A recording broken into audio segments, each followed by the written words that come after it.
Smith. He basically said, what if I build you your idea of a dream guitar? I put that prototype in my hands, and I was like, my search is over. Whatever I've been chasing in terms of, tone, playability, comfort, and a sense of feeling home in my hands, that search is now over.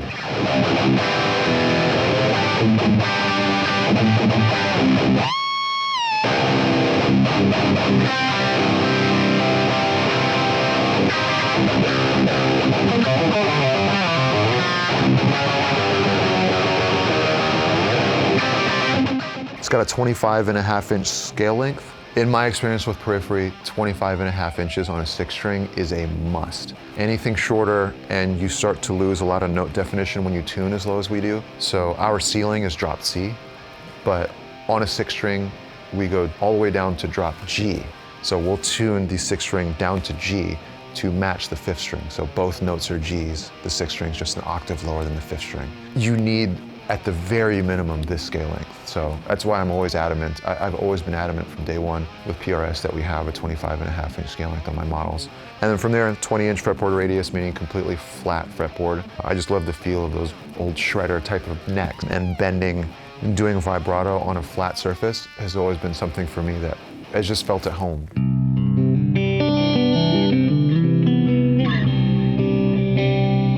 Locking tuners, satin body, satin neck, maple neck, ebony fretboard, big old frets, Seymour Duncan Scarlet Scourge pickups in here.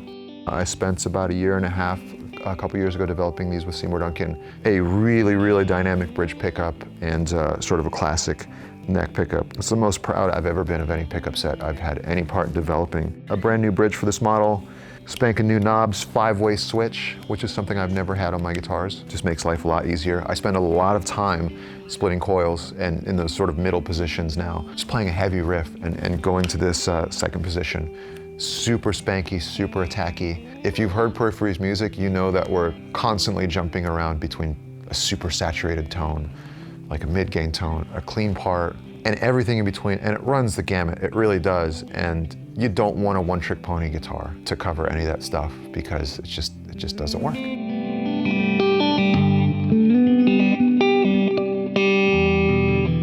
I love gear. I love dorking out over gear and nerding out over all this stuff, but ultimately for me, gear has to satisfy the creative means to the end, right? Like, all I care about is being creative. I beckon you, if you have this guitar, if you go buy this guitar, create.